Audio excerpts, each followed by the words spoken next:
dislike him, whatever your beef is with Jon Jones, knock yourself out. There is no way in hell that Jon Jones doesn't want to fight Aspinall. So that I guarantee you. Jon Jones is a lover of many things. I'm sure you could name a few off the top of your head.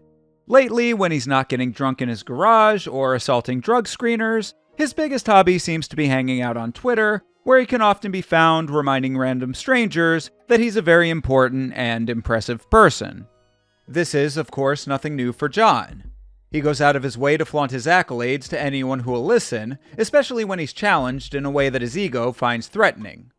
But there was one tweet that he responded to recently that got the gears between my own ears turning, to as much of an extent as that may be possible. The tweet in question was regarding the very thing that Jon is most protective of in his life: his legacy. The mythos of Jon Jones hinges entirely on the maintenance of that legacy, so any slight to that construct is something that undoubtedly bites at Jon, in this case, sparking a return of fire. But this particular back and forth with this Twitter user was an exchange that I think really says a lot more about the legacy of Jon Jones than the actual words convey, particularly in regards to everyone's favorite MMA talking point, that being the criminal handling of Tom Aspinall because of Jon's reign at heavyweight. So let's unpack this thing like one of the Colombian briefcases Jon's cocaine is often transported in. I'm sure you're well aware of the circumstances regarding the heavyweight division, but just as a refresher, here's where we've stood since March of 2023.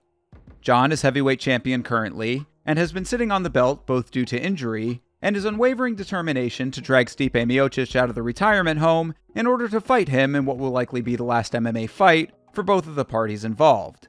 Dana White in the UFC stance is that, as arguably the greatest MMA fighter of all time, whatever Jon wants, Jon gets, leaving the interim champion Tom Aspinall with his dick in his hand as far as becoming undisputed champion goes.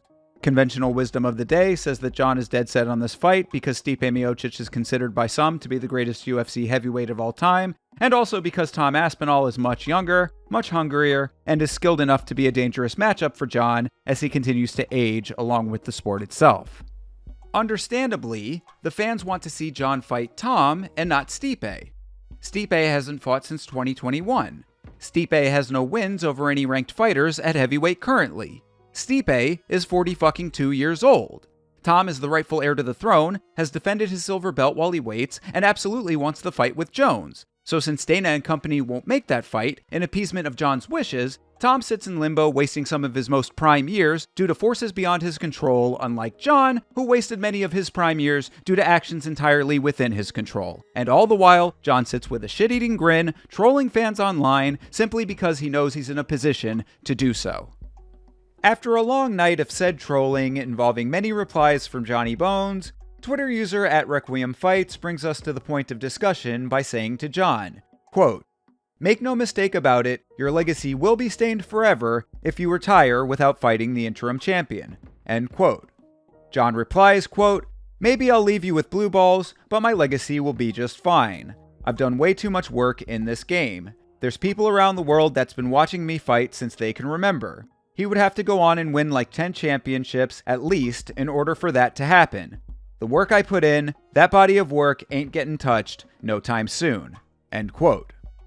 When I read that reply, I thought to myself that right there says everything you need to know about why we're in the situation we find ourselves in today.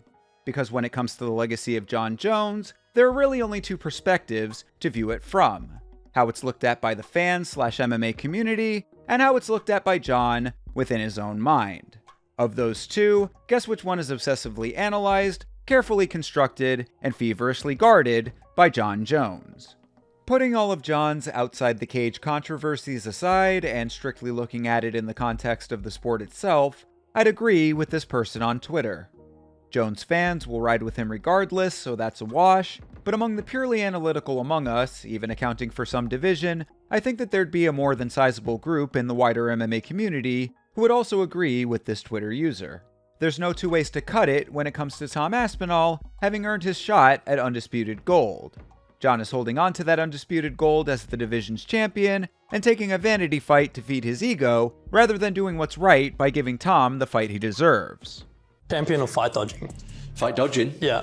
Oh, that'd have to be Jon Jones, wouldn't it? Oh. You know, he's Okay. We know he's trying to fight old man Stipe. Yeah. Well, he's going to fight old man Stipe, so that's he's the fight dodger around here. Hopefully he doesn't dodge it against you. Oh, well, he's going to. He's definitely going to. Whether you consider it ducking or just being a colossal asshole, which Jon most certainly is, and loving every minute of it, the irony of this construct is that the fight against Stipe arguably does less to further Jon's legacy than defeating Tom Aspinall would at this point. Regardless of the merits of Stipe being considered the greatest heavyweight of all time, the era when that held legitimate weight is long gone by now. I've heard it said that Jon is starting to resemble Jake Paul with this commitment to beating a past his prime former great while simultaneously sidelining tougher opponents, and that certainly doesn't sound too far off to me. But it doesn't matter what I think, or what you think, or what anyone thinks. When it comes to Jon Jones, the only thing that matters to him is what he thinks, which brings us neatly to his response to @RequiemFights tweet, and every other response he's made about the potential Aspinall fight, and this whole situation in its entirety when viewed at 1,000 feet. You see, in Jon's mind, everything that he has comes with the stipulation that his legacy as the greatest fighter of all time remains intact. And of course he has good reason to think that. Jon has easy-moded his way through existence without facing any significant consequences for any of his numerous high crimes and misdemeanors, solely because of his greatness inside of the cage and the wealth and influence that it has afforded him. Were he not the greatest fighter of all time, he'd likely be without a contract, a gym, or a family at this point in his life. Thus, at all times, and no matter the situation, the first contemplation in the mind of Jon Jones is forever locked in as, what does this do for the legacy of Jon Jones? Any and every other thing is a distant secondary thought. Every strategic decision Jon makes is in service of the same fundamental goal. He also knows that a lot of people, not the least of which being Dana White, truly do believe in his greatest of all time status. The narrative has become a given at this point to many followers of the sport. This belief from others is the yin to his self-belief's yang, as created by his past achievements. So again, in his mind, the belief in his legacy paired with the mirroring of that belief from others creates a fully formed reality. Anything that challenges that narrative is laughable to Jon. If he believes it, Dana and many others believe it, and it's been repeated since the first quarter of his career. If you don't believe it, you're the idiot. You're the one that deserves the mockery, and that is forever. Do you feel in this fight, as you're moving up, that your legacy is on the line at all as the greatest of all time, or is that already secure by what you've accomplished before? What do you guys think? You guys think I'm the greatest of all time or what? Yeah. I appreciate it. I appreciate the love. You know, yo, you guys are rowdy. I love it. I love the energy. Keep it coming. I love the energy. But Jon also realizes that if he's still at a fighting age and ability, his legend needs continued reinforcement. He could have retired at light heavyweight, but retiring early didn't work out so well for Khabib in regards to the GOAT list conversation. A move to heavyweight under the justification of doing all that there is to be done at light heavyweight after a pair of extremely narrow victories would certainly kindle the flame, and a win over Cyril Gane, whose only loss prior was to the former heavyweight champion to claim the vacant heavyweight strap, would do well enough to keep the torch ignited. But where does one go thereafter when it comes to keeping the legend propagated? Stipe Miocic may have been the greatest heavyweight at one time, as his era continues its outward phasing, and as such may still be considered the best heavyweight of all time in a comparative sense. To Jon, it doesn't matter what the reality of Stipe's current age, abilities, or standing are. Stipe has his own legacy, and a win over him serves the greater purpose to Jon. He talks Stipe up as much as possible in defiance of community criticism for that exact reason. Tom Aspinall only has a fledgling legacy currently, one which would grow exponentially with a win over Jones. The risk-reward isn't there with Tom. The juice isn't worth the squeeze, especially when you have the ability to do your own matchmaking like Jon Jones does. His aim is not to prove that he is the best heavyweight currently. His aim is to reinforce that he is the best mixed martial artist of all time. The narrative is very deliberate in its strategic construction. As Jon sees it, he has everything to lose and nothing to gain in fighting Tom. The reverse is true for Tom, and whatever is proven by a win over Tom Aspinall is very intentionally discarded. Also, what if he doesn't win the fight? By conventional wisdom's reasoning, and as it seems Jon Jones would very much like it to be, the timeline will go as such. Stipe and Jon will fight, Jon will win, and they will both retire. Tom's interim title will become undisputed by default, and as heavyweight is a division that is lacking in well-rounded elite competitors, he'll stay atop the division for a number of years to follow. Jon's legacy will have been 100% realized, and he can consider his hero's journey complete. But I'm not entirely convinced that that is how it's going to play out.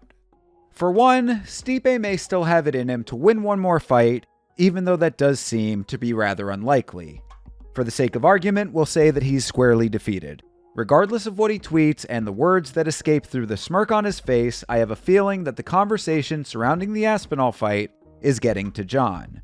One person challenging his ego can be dismissed, but hundreds of voices are hard to fend off of the brain. Lol, you're from England, and who's ever heard of this kid start to lose their efficacy quickly when the majority of the community is saying the same thing to you, emphatically.